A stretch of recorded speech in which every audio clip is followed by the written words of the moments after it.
En clair, Monsieur le Ministre, allez-vous enfin faire preuve d'une grande responsabilité? Nouveau décryptage, comme d'habitude, d'abord l'extrait en entier, puis l'analyse en fin de vidéo. Bon visionnage.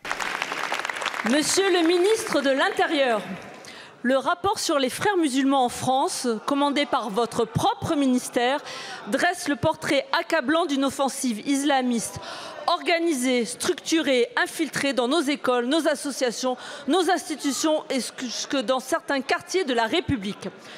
Ce rapport parle de faits documentés, vérifiés par les services de renseignement qui établissent l'existence d'une stratégie de conquête, de contournement des lois et d'entrisme idéologique à grande échelle. En résumé, Monsieur le Ministre, comme le dénonce depuis des décennies le Rassemblement national, la République est infiltrée et minée de l'intérieur. Alors je vous pose la question, Monsieur le Ministre.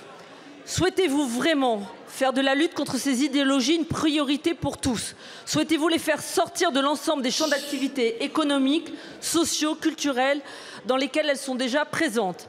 Souhaitez-vous empêcher tout financement, direct ou indirect, de ces idéologies? Souhaitez-vous empêcher le prosélytisme de ces idéologies, que ce soit dans la fonction publique ou dans les entreprises?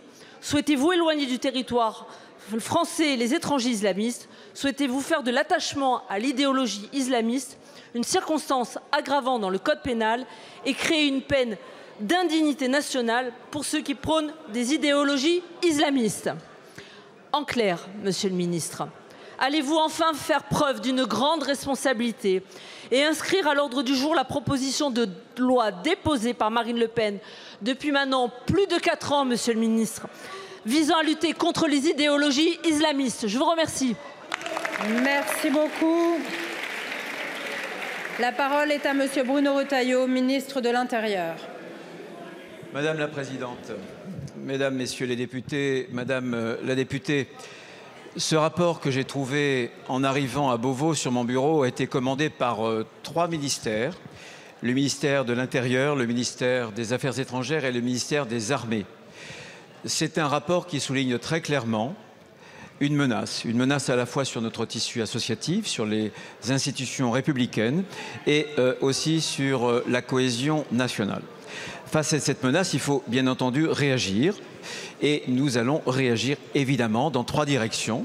L'important est d'une part que l'État se réorganise, parce que nous ne parviendrons pas à lutter contre l'entrisme islamiste si nous n'avons pas les bons outils, notamment en matière de renseignement. C'est la raison pour laquelle, un peu comme le terrorisme et exactement comme le narcotrafic, nous allons réorganiser l'État avec, là encore, une sorte d'état-major autour du renseignement territorial en matière de raisonnement et une sorte de parquet administratif pour la police administrative pour développer les entraves, notamment sur toutes les entrismes dans notre tissu associatif. La deuxième direction, la deuxième piste, c'est un arsenal qui va nous permettre de mieux tracer les circuits financiers, de faire en sorte de revoir le régime d'autorisation des ouvrages illicites et notamment étrangers, et de faire en sorte que, par exemple, pour les dévolutions de biens, lorsque les associations soient dissoutes, elles ne puissent pas les envoyer sur d'autres terres étrangères. Et enfin, il y a une stratégie clairement informationnelle. Je pense que face à cette stratégie qu'utilise l'entrisme de dissimulation, il faut précisément la transparence. C'est ce que nous avons fait en publiant précisément le rapport sur l'entrisme. C'est ce que nous ferons en formant les fonctionnaires, notamment les préfets, mais aussi en faisant avancer un certain nombre de connaissances sur ces mouvements islamistes par le biais notamment du savoir universitaire. Croyez-moi, nous ne tergiverserons pas et notre main sera très très ferme pour lutter contre ce que je considère comme une atteinte au tissu associatif, à la cohésion nationale et à la forme républicaine de nos institutions. Merci. La parole est à Madame la députée. Monsieur le ministre, vous le savez, et vous le savez mieux que personne, la réponse, elle ne peut être que législative, elle doit être concrète. Donc je vous le redemande, inscrivez la proposition de loi de Marine Le Pen qui répond à toutes les questions qui sont posées dans ce rapport, et c'est la seule solution qui nous permettra d'avancer concrètement. Merci, Monsieur le ministre. Alors pour ce qui est du décryptage, déjà on va parler de l'historique des frères musulmans. Les frères musulmans, fondés en 1928 par Hassan al-Banna en Égypte, c'est une organisation politico-religieuse qui prône un islam intégral s'opposant à la sécularisation de la société. Leur objectif initial, c'était de résister à l'influence occidentale et au colonialisme britannique, tout en réislamisant la société égyptienne. À partir des années 40, leur organisation elle s'étend dans le monde arabe, Syrie, Jordanie, Soudan, et adopte une structure très hiérarchisée avec des cellules secrètes et notamment une discipline interne qui est documentée comme très stricte. Accusée d'avoir organisé des assassinats politiques, dont celui du premier ministre égyptien en 1948, la confrérie est interdite en 1954 par Nasser. Dans les années 60, l'un de ses penseurs majeurs développe une vision du monde divisée entre l'islam pur et l'ignorance moderne, ce qui plus tard va inspirer des mouvements djihadistes comme Al-Qaïda. Dans sa quête de pouvoir, la confrérie des frères musulmans participe à des élections, notamment en Égypte. Elle est au pouvoir en 2012 avec Mohamed Morsi, élu président, mais est renversée en 2013 par un coup d'État militaire. Aujourd'hui classée organisation terroriste en Égypte, en Arabie Saoudite ou aux Émirats Arabes Unis, elle conserve une forte influence idéologique, notamment via ses réseaux d'associations et de prêches dans la diaspora. Maintenant, on va parler un petit peu de chiffres. En France, il y a plusieurs associations qui sont proches des frères musulmans ou d'une mouvance islamiste qui bénéficient de financement public, même s'il y a des restrictions qui ont été renforcées depuis la loi séparatisme de 2021.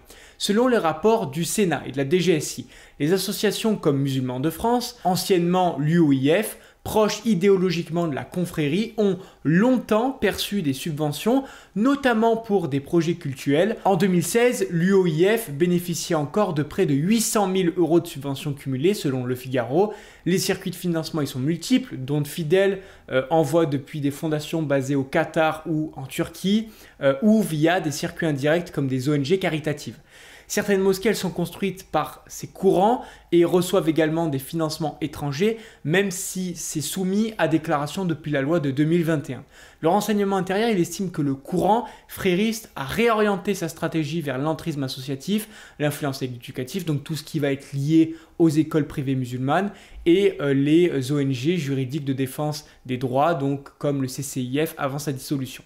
Un rapport de 2020 signalait également des cas de financement municipaux qui avaient été accordés à des structures dont les dirigeants étaient connus pour leur proximité avec le discours frériste, le problème étant qu'il n'y avait pas de violation manifeste de la loi à l'époque. Enfin, la députée en a parlé, on va donc énumérer les propositions. En 2020, Marine Le Pen a déposé une proposition de loi visant à lutter contre l'islamisme, en particulier celui inspiré par les frères musulmans à travers plusieurs mesures. Ce texte y proposait notamment d'interdire toute idéologie ou courant religieux prônant la charia ou s'opposant aux lois de la République en créant une incrimination pénale spécifique de l'idéologie islamiste.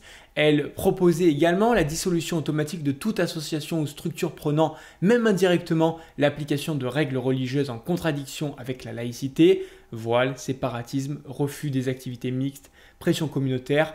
Le texte y prévoyait aussi de rendre automatique l'expulsion de tout étranger inscrit au FSPRT ou en lien avec des réseaux islamistes. Elle souhaitait en outre interdire tout financement étranger d'un lieu de culte, même déclaré, et instaurer une peine d'inéligibilité à vie pour tout élu ou agent public ayant manifesté une complaisance avec l'islamisme. Enfin, la proposition prévoyait la création d'un office de lutte contre l'islam politique chargé d'identifier, cartographier et publier les structures islamistes opérant en France. Bref, c'est la fin de cette vidéo, j'espère qu'elle vous aura plu. N'hésitez pas à la liker et à vous abonner et surtout n'oubliez pas, partagez pour faire changer les choses.